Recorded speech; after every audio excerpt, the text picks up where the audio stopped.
haya ventilación, se necesita generar dos mecanismos. Un mecanismo que se llama inspiración y un mecanismo que se llama expiración. Sabemos que la inspiración lo que hace es introducir aire y sabemos que la expiración es lo que hace es sacar el aire. Ahora, la inspiración y la expiración están condicionados a una actividad muscular. ¿Qué significa? Cuando hay contracción muscular, se genera la inspiración, y cuando hay relajación muscular se produce la expiración, ¿sí? Contracción y relajación. Ahora, nosotros vemos, por ejemplo, que en el caso de las contracciones y las relajaciones, lo que hacen es permitir que hayan gradientes de presión, ¿sí? Hayan gradientes de presión. Recordemos, dentro de la caja torácica se mantienen presiones. Ahora, para meter el aire, ¿qué tipo de presión se tiene que generar para que el aire se introduzca a los pulmones? Se tiene que generar una presión que sea negativa, ¿sí? Entonces, si la presión es negativa, el aire ingresa, ¿sí? Ahora, para que nosotros saquemos el aire, ¿qué tipo de presión necesitamos? Una presión positiva, ¿sí? Por eso es el problema cuando nosotros hablábamos de los neumotórax, que cuando hay una perforación del tórax, el aire tiende a entrar a la cavidad torácica, y cuando entra a la cavidad torácica lo que hace es colapsar el pulmón, ¿sí? Entonces nosotros vemos eso. Ahí tenemos la presión negativa, mete el aire, la presión positiva, saca el aire. Sabemos que estas presiones negativas y positivas se llevan a cabo en tres lugares. Una, a nivel de la presión pleural, ¿sí? Recordemos, a nivel de la presión pleural. Otra, a nivel de la presión alveolar, a nivel del alveolo. Y la otra que se llama la presión transpulmonar, ¿sí? Presión transpulmonar. Sí, estamos recordando solamente lo que hemos avanzado en fisio 1. Pulmonar, ¿sí? Presión transpulmonar. Ahora, la presión transpulmonar, ¿no es cierto?, a diferencia de estas de aquí, porque la presión pleural y la presión alveolar dependen de agua, porque sabemos que el líquido pleural es agua y que lo que revista los alveolos es agua, ¿sí? Sabemos eso por fisiología 1. Y que donde hay agua hay presión, y esas presiones se hacen negativas para meter el aire y positivas para sacar el aire, ¿bien? Ahora, ¿qué es la presión transpulmonar? La presión pulmonar es la que determinaba la distensibilidad del pulmón, es decir, la capacidad de poder llenarse y vaciarse de aire. ¿A qué me refiero, joven? Ustedes lo que están viendo aquí en este cuadro, te dice que los síndromes respiratorios que nosotros vamos a revisar van a ser síndromes restrictivos y obstructivos, que son los que entran en su programa. ¿A qué se refiere eso? Significa que nosotros vamos a tener patologías que afectan a la inspiración y patologías que afectan a la expiración.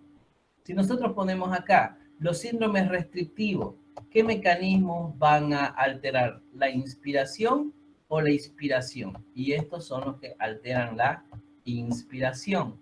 Los obstructivos, ¿qué es lo que van a alterar? La expiración, ¿sí? ¿A qué se refiere, joven?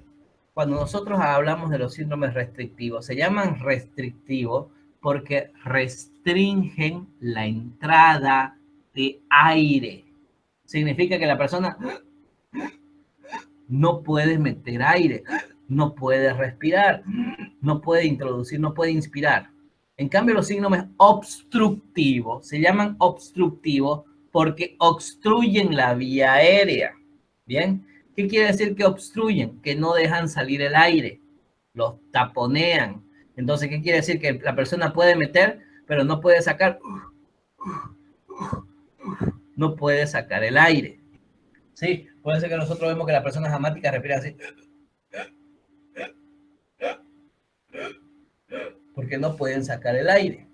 Bien, entonces nosotros vamos a ver esos síndromes característicos. Ahora bien, una vez que nosotros entendimos eso, significa que los primeros que vamos a ver son los síndromes restrictivos. Ahora, nosotros vemos que aquí, en el caso de esto de acá, lo que estamos viendo se llama el acino, ¿sí? Esto de acá se llama acino. Recordemos que el acino representa nuestra unidad funcional y estructural de nuestro pulmón. El acino está constituido por el bronquio respiratorio, está constituido por el alveolo y está constituido por el parénquima pulmonar y está constituido por el capilar pulmonar, ¿sí? Estas cuatro estructuras me conforman el acino. Ahora, ¿por qué es importante mencionarlo? Porque van a haber patologías que afecten al bronquio respiratorio, como la bronquitis crónica. Hay patologías que afectan al alveolo, como el caso del enfisema, ¿sí? Hay patologías que afectan al parénquima pulmonar, como la fibrosis, como el edema. Y hay patologías que afectan al capilar, como por ejemplo los tromboembolismos, que son los que van a obstruir el flujo. Es decir, vamos a ver que en cada segmento de este acino va a afectarse por un tipo determinado de patología. Bien, entonces lo que nosotros vemos es que esto permite la ventilación, la difusión y la perfusión. Bien, ahora hablemos de los síndromes restrictivos. ¿Qué es un síndrome restrictivo? Un síndrome restrictivo hemos dicho que es aquel o aquella enfermedad pulmonar que disminuye la cantidad de aire que se inhala, es decir, no permite la inspiración, debido a que existe una reducción en la elasticidad o cantidad de tejido pulmonar, ¿sí? Entonces, vamos a ver que van a haber varias causas que generan el síndrome restrictivo. Empecemos a verlas. Por ejemplo, ahí nosotros vemos nuevamente. En caso de nuestro síndrome restrictivo, decimos, por ejemplo, que las etiologías, sobre todo, vamos a tener alteraciones de los centros superiores, de las vías motoras, de las miopatías, alteraciones esqueléticas, cutáneas, pleurales, fibrosis pulmonares, atelectasia. Todas estas generan síndromes restrictivos. Es decir, todas estas enfermedades de aquí no permiten la entrada de aire o restringen o disminuyen la entrada de aire, ¿ya? Entonces, la fisiopatología, ¿qué es lo que te dice?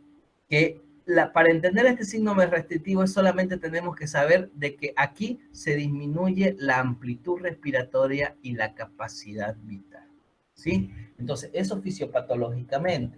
Ahora, empecemos a ver las causas que se van a generar. Por ejemplo, si hablamos de un síndrome restrictivo que no permita que nosotros metamos aire a los pulmones, vamos a hablar, por ejemplo, de todas las patologías que afectan al parénquima pulmonar. ¿Por qué al parénquima pulmonar? Porque en el caso del parénquima pulmonar, que es el que permite la distensibilidad y la presión transpulmonar que hemos mencionado hace rato, ¿no es cierto? Van a haber varias patologías que las afectan, como patologías granulomatosas, las neumonitis intersticiales, las neumoconiosis, las fibrosis pulmonares idiopáticas, el edema pulmonar cardiogénico, los síndromes de dificultad respiratoria aguda del adulto, de las cuales las que más le van a mencionar en su examen, porque sí entra en su programa, por ejemplo, va a ser esta de acá, que es la fibrosis pulmonar idiopática. ¿Por qué les van a mencionar sobre todo esta de acá? Porque en el caso de la fibrosis pulmonar es idiopática porque no se conoce la causa. Y el problema es que esta de acá representa el segundo lugar de todas las patologías respiratorias restrictivas, ¿sí? Es la segunda causa igual de muerte de patologías respiratorias.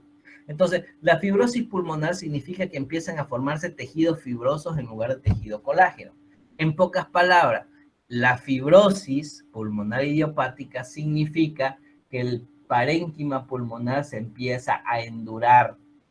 Si el parénquima se endura, pierde la capacidad de distenderse.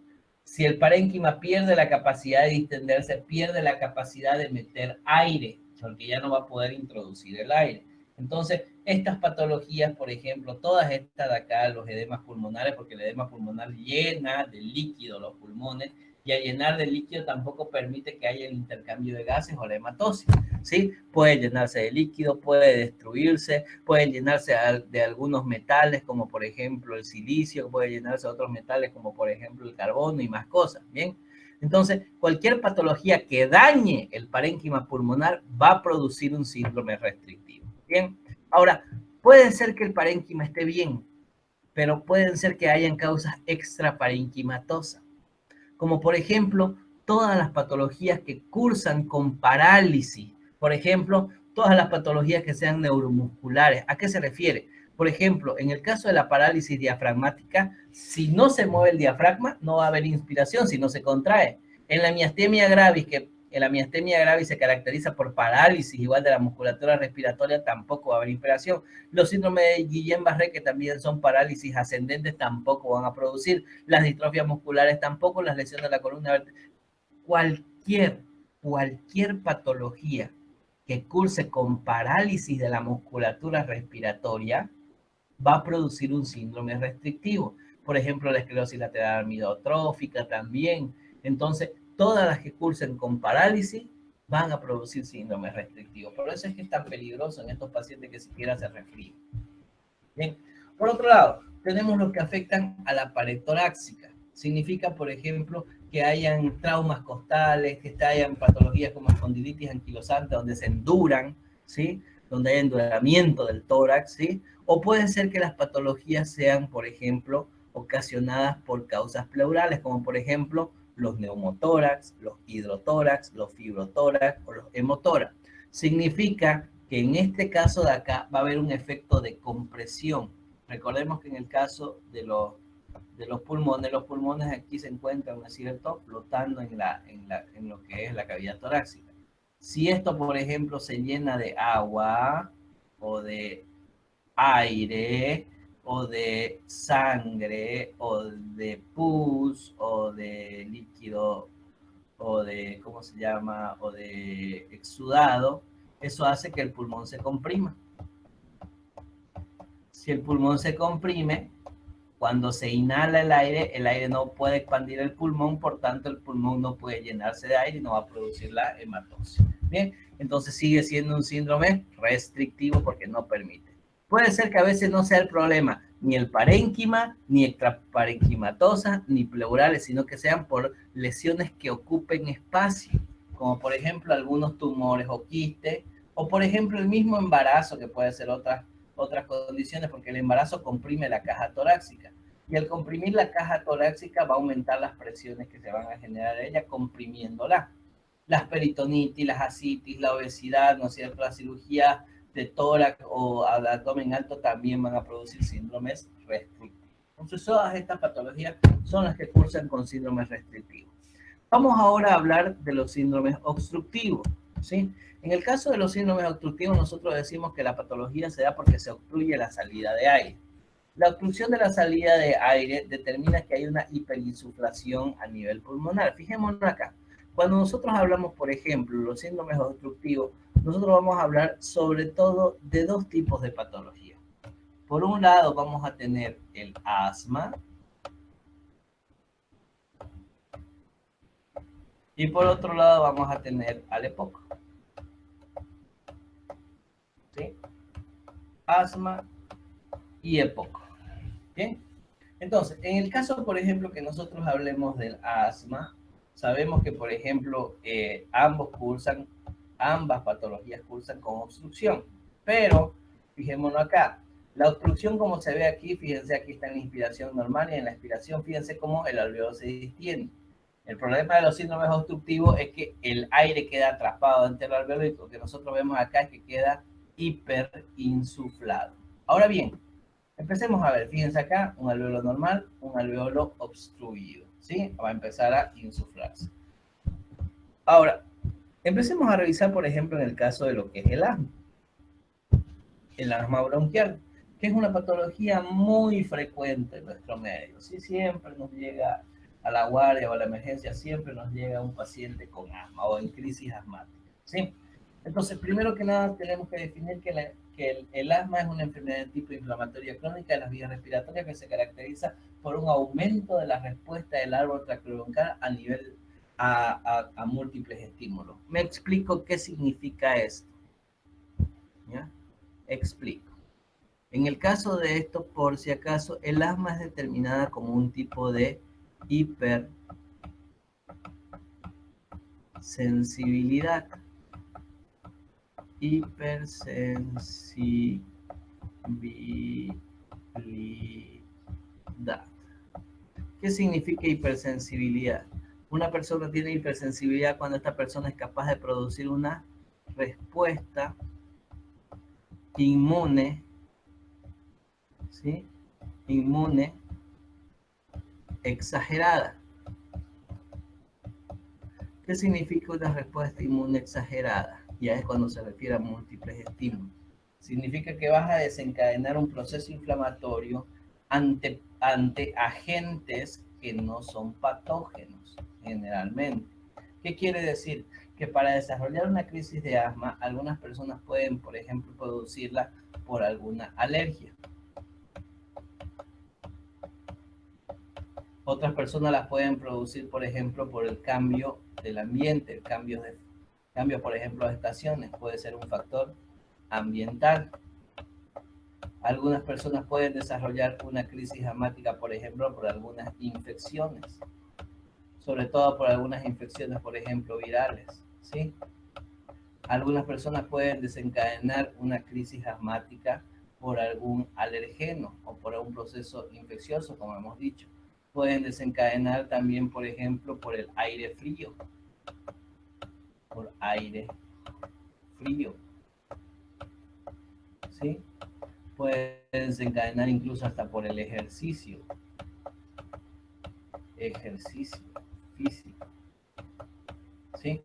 Entonces vamos a ver que hay varios factores que pueden desencadenar una crisis asmática, es decir, pueden desencadenar una respuesta inflamatoria. Por eso se los llama como personas hipersensibles, porque una persona hipersensible es aquella que puede desencadenar esta respuesta inflamatoria ante cualquiera de estos factores de riesgo, los cuales no son dañinos para nosotros, ¿sí? Entonces, por eso es que se llama como hipersensibilidad. Ahora, expliquemos cómo es que se produce esa hipersensibilidad. Para ello, responsable. Por un lado, nosotros tenemos como principal responsable a la inmunoglobulina E. ¿Sí? Esta es la responsable de la hipersensibilidad. Ahora, ¿a quién sensibiliza la inmunoglobulina E? Sensibiliza lo que es al mastocito, al basófilo y al eosinófilo. Ahora, esto hace, por ejemplo, lo hace en orden. ¿Qué quiere decir? Que al primero en afectar van a ser estos dos. Y el segundo en afectar ya va a ser el eosinófilo. Bien. Ahora, en el caso que nosotros hablemos, por ejemplo, de la inmunoglobulina E, la inmunoglobulina E lo que hace es aumentar la sensibilidad de estas células. ¿Qué significa aumentar la sensibilidad? Significa que estas empiecen a liberar sustancias proinflamatorias, que son las que nosotros vemos aquí en esta parte inferior. Las sustancias proinflamatorias o mediadores inflamatorios van a ser, por ejemplo, la histamina, van a ser los proteoglucanos, van a ser los leucotrienos y van a ser algunas enzimas, sobre todo algunas proteasas. Bien, ¿qué es lo que van a producir esta mediadores proinflamatorios? Lo que hacen es producir una hiperreactividad bronquial. La hiperreactividad bronquial, ¿por qué se caracteriza? Porque hay un aumento de tamaño o hay una hipertrofia de las células caliciformes, ¿sí? Va a haber una hipertrofia. Las células caliciformes son aquellas encargadas de producir el moco. ¿Qué quiere decir? Que al mismo tiempo que estas glándulas crecen, también van a producir mayor cantidad de moco. Ahora bien, por el efecto que van a tener estas sustancias proinflamatorias, también van a empezar a producir broncoconstricción, ¿sí? Broncoconstricción, porque estimulan sobre todo a lo que son los receptores muscarínicos, ¿sí? Van a activar los receptores muscarínicos. Bien, ahora, en el caso que nosotros, por ejemplo, veamos que pasan esto, quiere decir que, por ejemplo, el bronquio se hace más pequeño, se llena de moco, ¿no es cierto? Y el moco y la broncoconstricción van a obstruir la vía aérea. La obstrucción de la vía aérea es lo que va a desencadenar la sintomatología del asma. ¿Cuál es la sintomatología del asma? El paciente tiene disnea o dificultad respiratoria. El paciente que va a tener, aparte de disnea, el paciente va a tener también lo que son, por ejemplo, la sensación de estrechez. Significa que sienten como si les estuvieran apretando el pecho, ¿sí? De estrechez. ¿Sí? Sensación de estrechez. Y por último van a tener sibilancias. ¿Sí? Sibilancias.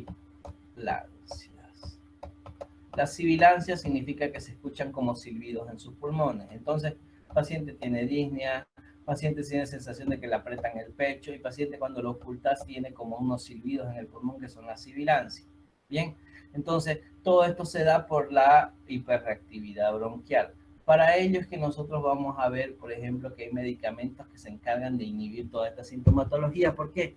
Porque tenemos medicamentos, por ejemplo, que inhiben a la IgE, como se llama el Umaluzumab. Tenemos medicamentos, los antihistamínicos. Tenemos medicamentos, por ejemplo, que bloquean a los proteoglucanos y a lo que son los leucotrienos, como el Montelukast. Tenemos, por ejemplo, medicamentos que disminuyen la broncoconstricción porque son beta 2 agonistas, y esos beta 2 agonistas son los que nosotros conocemos, por ejemplo, como el salbutamol, salmeterol, el bromuro de hipratropio, que son agonistas beta 2, significa que producen broncodilatación. Pero la finalidad de esto es cuando un paciente te llega con una crisis asmática, que nosotros lo tratemos con corticoides.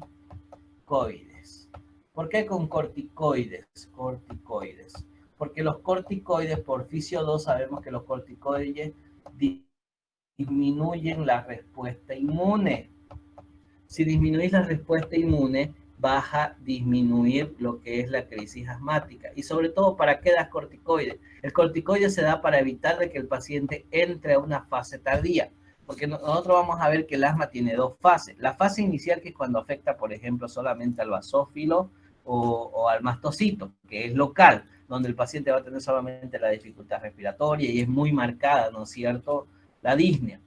En el caso de la fase tardía es la que se conoce como estatus asmático o es como el estado grave del paciente con crisis asmática. Por eso es que a un paciente de nosotros, cuando nos llega a la emergencia, lo que hacemos es darle corticoides para evitar que el paciente pase a esa fase tardía, que es cuando se activa el eosinófilo. Bien, porque la diferencia del eosinófilo y el mastocito es que el basófilo ya es circulante y va a producir alteraciones sistémicas que incluso pueden terminar en un shock anafiláctico. Bien, entonces por eso es que nosotros tenemos que ver que la mayor cantidad de mortalidad que se da en el asma es cuando pasan a la fase tardía. Entonces por eso es que nosotros damos. Entonces vamos a ir viendo y repasando todo esto, que vemos, por ejemplo, que la histamina, los proteoglucanos y los leucotrienos aumentan, lo que genera la contracción de la musculatura lisa, lo que genera una broncoconstricción. Y aparte de eso, como hay escape de sustancias proinflamatorias hacia el endotelio, el paciente va a tener edema. Y solamente pónganse a pensar, el bronquio se reduce de tamaño, el bronquio se llena de moco y el bronquio se hincha. Por tanto, lo que nosotros vamos a ver es que secundario a eso, un bronquio que tenía así un calibre, lo primero que hizo fue disminuir su calibre, broncoconstricción. Después de disminuir su calibre, empezó a secretar mayor cantidad de moco. Después de secretar mayor cantidad de moco, se empezó a hinchar. Y esa hinchazón hace que solamente tenga ya este pequeño calibre. Fíjense, no es lo mismo pues tener esta abertura, ¿sí?, que tener esta pequeñita de acá. Por eso se llaman síndromes obstructivos, porque obstruyen la salida del aire.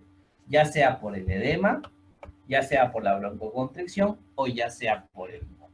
Bien, ahora, en el caso de las células que liberan, por ejemplo, los proteoglucanos, los leucotrienos, lo que hacen, por ejemplo, es que estos llegan a generar la activación de los eosinófilos, que es nuestra fase tardía. Las sustancias proinflamatorias hemos dicho que son las citocinas y las quimiosinas. Bien, tenemos ahí la hiperreactividad que va a producirse, sobre todo mediada por la proliferación de los linfocitos, y sobre todo esto le van a preguntar en examen. El linfocito encargado de producir la hiperreactividad a nivel del asma son los linfocitos tipo HERPEL2, ¿sí? Los linfocitos T HERPEL2 son los que van a producir, como dice aquí, producen citocinas que activan al mastocito y al eosinófilo, ¿sí? Entonces, este es el linfocito encargado de producir el asma. Y estas son las inmunoglobulinas responsables de producir el asma, la E y la A, principalmente la E. Ahora, el problema es que cuando nosotros no tratamos bien el asma, porque tenemos que hacer tratamiento, es que El problema es que esta obstrucción, de ser variable, se puede hacer fija. ¿Qué significa eso? Me explico. Un paciente, por ejemplo, con asma, no vive con asma todos los días. El asma solamente se va a llegar por algún factor gatillante que desencadena una crisis. Pero cuando vos tratás la crisis, el bronquio de estar obstruido puede volver otra vez a liberarse, ¿sí? Ahora, el problema es que si no haces tratamiento, van a empezar a producirse células epiteliales que producen, por ejemplo, estos TGF o estos factores de crecimiento beta o factores de crecimiento alfa, que ¿qué es lo que van a producir? El crecimiento de tejido fibroso. Significa que la obstrucción de ser fija, de ser variable, va a pasar a ser una obstrucción fija. ¿Por qué?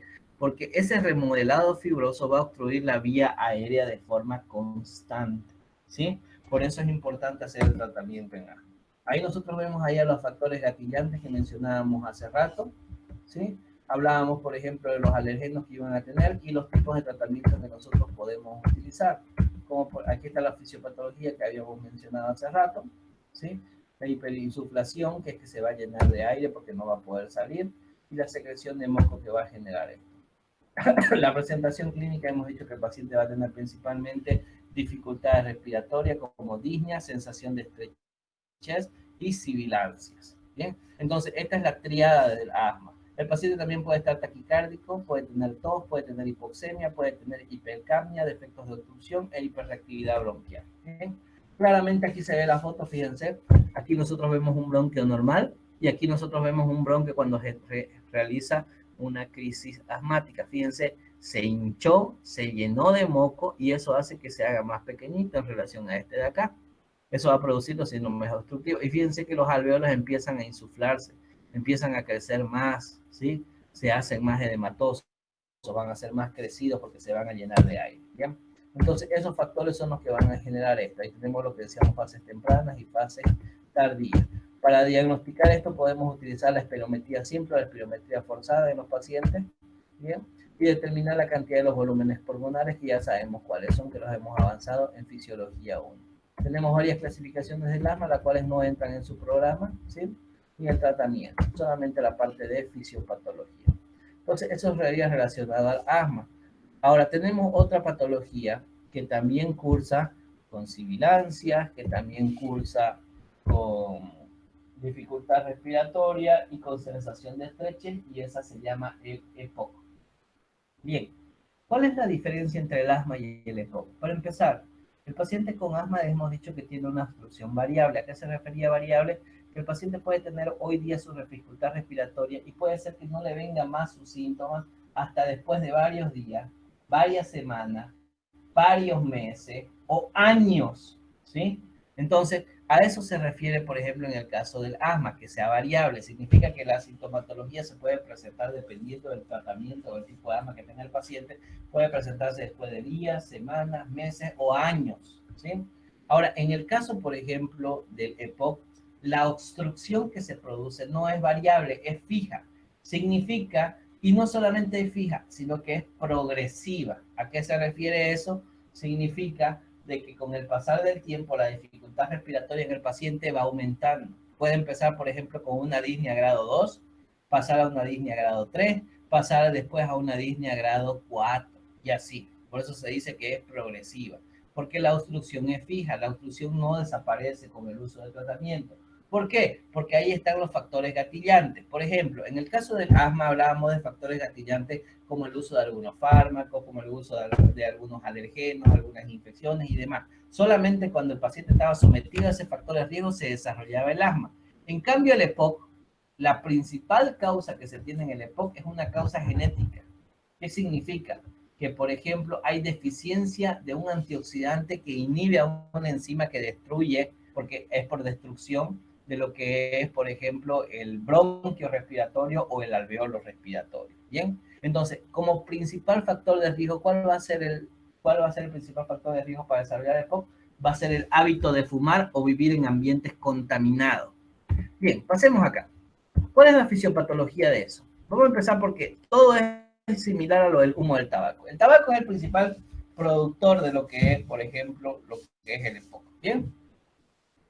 Entonces, en el caso del humo del tabaco, lo que nosotros vamos a ver es que cuando el tabaco ingresa al bronquio, lo que va a producir es un síndrome, una respuesta inflamatoria. Esa respuesta inflamatoria generada por la capacidad oxidativa que tiene, ¿cierto? Esa respuesta inflamatoria va a activar las proteasas, fíjense. Entonces, entra el humo del tabaco, oxida lo que es los bronquios y el alveolo, lo que quiere decir que produce una respuesta inflamatoria. Si se produce una respuesta inflamatoria, ¿qué es lo que va a pasar? Llegan los macrófagos, llegan los polimorfos nucleares y llega el citotóxico. Ahora, ¿qué es lo que van a hacer esto? Liberan una proteasa. Esta proteasa, ¿qué es lo que hace? Destruye las fibras de elastina, destruye las fibras de elastina de los alveolos, es decir, destruye los septos. Una vez que destruye los septos, puede producir lo que nosotros llamamos como enfisema pulmonar. ¿Bien?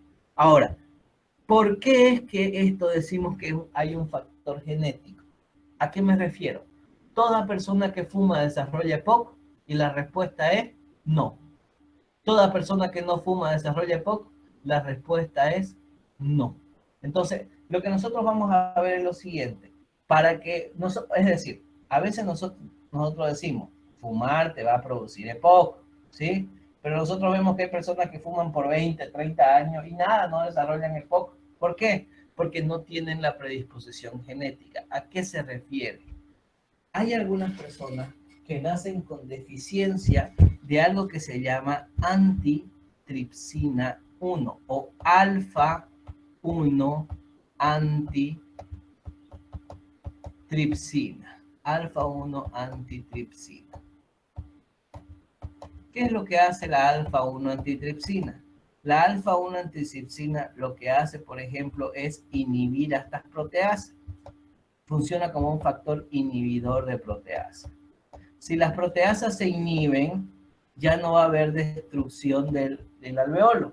Y si no hay destrucción del alveolo, ya no hay enfisema y ya no hay EPOC. ¿Sí? Entonces, por eso es que decíamos que tiene que ver mucho un factor genético, como el caso del asma, que también tiene que ver mucho un factor genético.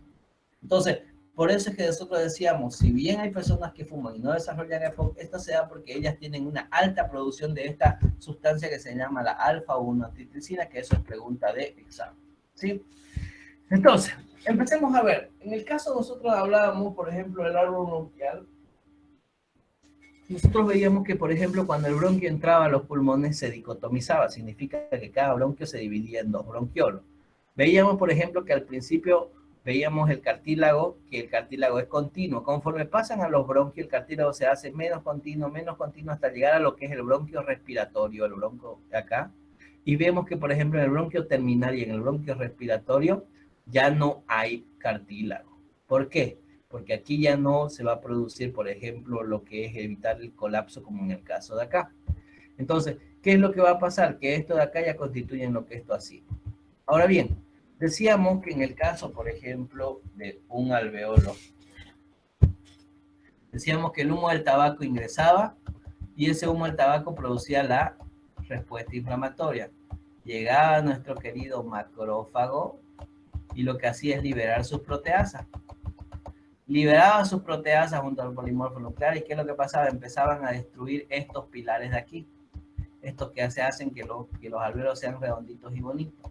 Y lo que vamos a tener como resultado es que estos se destruían y quedaban así. ¿Qué es lo que va a pasar? Cuando se destruyen estos pilares son los que permitían la distensibilidad y la retracción pulmonar. ¿Qué significa? Que son los que permitían la contracción del alveolo para poder sacar el aire. Pero si ya no hay pilares, el alveolo ya no se puede contraer para sacar el aire. ¿Cuál va a ser el problema? Que el alveolo empieza a quedarse con aire. Como vemos aquí, este es un alveolito normal y este es un alveolo que está insuflado, se llenó de aire porque no puede sacar. ¿Bien? Entonces nosotros vamos a ver que van a haber varios tipos de enfisema. Por ejemplo, fíjense, aquí nosotros tenemos un pulmón normal, ¿sí? Y aquí nosotros ya empezamos a ver, por ejemplo, lo que es su parénquima. Ahora, vemos un pulmón con enfisema y fíjense que tienen ahí su gran abertura por la destrucción alveolar. Esto se tendría que ver asícito, pero se ve así de grande por la gran destrucción que hay. Fíjense, ahí está el enfisema. Ahora, fíjense acá, este es un pulmoncito, ¿no es cierto? irregular, tiene aquí un enfisema irregular, porque hay varias partes, fíjense, atrapamiento de aire, aire, aire, aire. Pero en cambio aquí este es el buloso, fíjense que la destrucción puede ser tanta que simplemente te deja así como si fueran unos sacos de aire. ¿Bien? Este es el pulmón de un fumador. Ahora, característica clínica, decíamos que el paciente puede tener disnea, puede tener sensación de estrechez, puede tener sibilancia. Lo mismo que la asma. ¿Cuál es la diferencia? Que el paciente con asma desarrolla esa sintomatología de forma esporádica, es decir, solo cuando tiene crisis. Mientras que el paciente con EPOC la tiene todos los días. Es decir, todos los días tiene dificultad respiratoria, todos los días tiene tos, todos los días tiene sibilancia y estas van a ir aumentando. A esto se los llama como los sopladores rosados, ¿sí? Todo lo que es la parte central es la que se acumula y se llena, ¿no es cierto?, de aire, solo la parte central. Bien, vemos ahí paciente, por ejemplo, un paciente con enfisema, vemos aquí una radiografía normal y vemos, por ejemplo, aquí que está llena de, fíjense, aquí eso se los puede ver a los alveolos, ¿bien? Se los puede ver que están llenos de aire, aquí están los atrapamientos, ¿sí? Son atrapamientos de aire que vemos ahí. Fíjense acá igual, cómo se ve que está llena de aire. Lo mismo acá, fíjense, acá, y fíjense cómo aquí están llenos de aire. Están. Ahora vamos a hablar de la bronquitis crónica. En el caso de nuestra bronquitis crónica, ¿por qué se caracteriza? La bronquitis crónica, como te dice ahí, es la presencia de tos productiva de más de 3 meses de duración por más de 2 años consecutivos en ausencia de otras causas de tos, ¿sí? ¿A qué se refiere, jóvenes? Las bronquitis crónicas igual se producen por un factor irritativo, sobre todo de tipo ambiental, ¿sí? Sobre todo se presentan en las épocas, por ejemplo, de verano u otoño, ¿sí? Son esas las épocas donde se producen, perdón, de invierno y otoño, ¿sí? Que se producen estas bronquitis respiratorias. ¿Qué es lo característico de la bronquitis respiratoria? Que la respuesta inflamatoria no se produce a nivel del alveolo, sino que la respuesta inflamatoria se va a producir a nivel del bronquio respiratorio. ¿Qué es lo que va a pasar? Que ese bronquio respiratorio empieza a aumentar lo que se llama como índice de Rayet, que es el grosor que va a tener el epitelio, ¿no es cierto?, en relación al cartílago, y vamos a ver que eso empiezan a engrosarse. ¿Por qué empiezan a engrosarse? Porque están inflamados, están edematizados, están con moco. La clínica de este paciente, por ejemplo, que va a tener, por ejemplo, disnea, estos se llaman los sopladores azules, vamos a tener edema, vamos a tener cor pulmonares, que vamos a ver después qué significa cor pulmonares. Y nosotros vamos a ver que en el hallazgo de la radiografía, ¿qué vamos a ver? Fíjense, en la bronquitis crónica decíamos que lo que está afectado es el bronquio. Y fíjense, la obstrucción está aquí a nivel de los bronquios respiratorios. En el enfisema, la destrucción es en el alveolo. Esa es la diferencia, ¿sí? Entonces, el enfisema es a nivel del alveolo, la bronquitis a nivel del bronquiolo, ¿sí? Pues se llama bronquitis. Entonces ahí tenemos. ¿Sí? Entonces nosotros vamos a ver, por ejemplo, las características que tenían cada una de ellas. Decíamos que eran su presentación clínica. Ahora, en el caso de que nosotros hablemos, por ejemplo, de la forma de tratamiento de esta enfermedad, cuando nosotros hablamos del tratamiento, lo que tenemos que hacer es disminuir la respuesta inflamatoria, inhibir, por ejemplo, los responsables linfocitarios como el CD4 y el CD8, ¿sí? Y lo que hacemos es, por ejemplo, dar corticoides a estos pacientes. También se les puede dar inhibidores, por ejemplo. La espirometría es muy buena para diagnosticar. Ahí fíjense que los valores importantes, sobre todo, vamos a ver que es el volumen inspiratorio forzado en el primer segundo, que es el que se llama como FIO1, pero la capacidad vital forzada nosotros vamos a ver ahí. Entonces, todo esto es lo que vamos a tener. Ahí están los broncodilatadores que utilizamos. Son los de acción corta, como el salbutamol, terbutalina, femoterol, acción prolongada, como estos de acá. Los anticolinérgicos, como el bromuro de hipratropio, y las metilsantinas, como es la teofilina o la aminofilina, que también las utilizamos, que son broncodilatadores. Los corticoides que nosotros podemos hacer, podemos utilizar corticoides inhalados, corticoides sistémicos o por vías intramusculares, dependiendo de cuál querrá. Ahí está, nosotros vemos ahí, hay que ver factores de riesgo disminuir en el paciente y demás. ¿Bien? ¿Cuál es la principal complicación de un paciente que tiene EPOC? El cor pulmonar. ¿Qué significa cor pulmonar? Se los explico ahorita para terminar. Bien, cor pulmonar significa una insuficiencia cardíaca producida por enfermedad pulmonar. Bien, a ver, pongámoslo así. Nosotros decíamos, por ejemplo, que en el caso de tu pulmón, el problema es que cuando hay, por ejemplo, el enfisema o la bronquitis, el atrapamiento de aire empieza a insuflar el alveolo. El insuflamiento del alveolo comprime a los vasos sanguíneos, es decir, comprime al capilar pulmonar. La compresión del capilar pulmonar, ¿qué es lo que va a generar? Que aumente la presión hidrostática capilar pulmonar. Significa que aquí, como va a estar apretado, su presión va a estar aumentada por su tensión. ¿Qué es lo que va a pasar? Sabemos que el que le envía la sangre a este es el ventrículo derecho, ¿sí? Entonces, nuestro ventrículo derecho, que es el que le envía la sangre, ¿no es cierto?, a nuestros alveolitos, ¿no es cierto?, perdón, ¿sí? Entonces, nuestro ventrículo derecho, que es el que envía la sangre aquí, va a encontrarse con que todo esto está lleno de sangre porque la sangre no puede entrar porque está insuflado. ¿Qué es lo que va a pasar? Que el ventrículo derecho trata de enviar mayor cantidad de sangre, pero el problema es que este de aquí, recordemos, el ventrículo derecho tiene una musculatura más delgada. ¿Qué es lo que va a pasar? Que este ventrículo empieza a llenarse más de sangre y comprime al ventrículo izquierdo. ¿Qué significa? Que hace que el septo se desvíe. Al desviarse el septo hacia el lado izquierdo, hace que el ventrículo izquierdo se llene con menor cantidad de sangre. Si se llena con menor cantidad de sangre, el volumen de eyección del ventrículo izquierdo va a disminuir. Si disminuye el volumen de eyección, va a disminuir el gasto cardíaco. Y si disminuye el gasto cardíaco, el paciente va a entrar en insuficiencia cardíaca congestiva, ¿sí? A eso es lo que nosotros llamamos cor pulmonale o insuficiencia cardíaca por causa pulmonar. ¿Bien? Preguntas.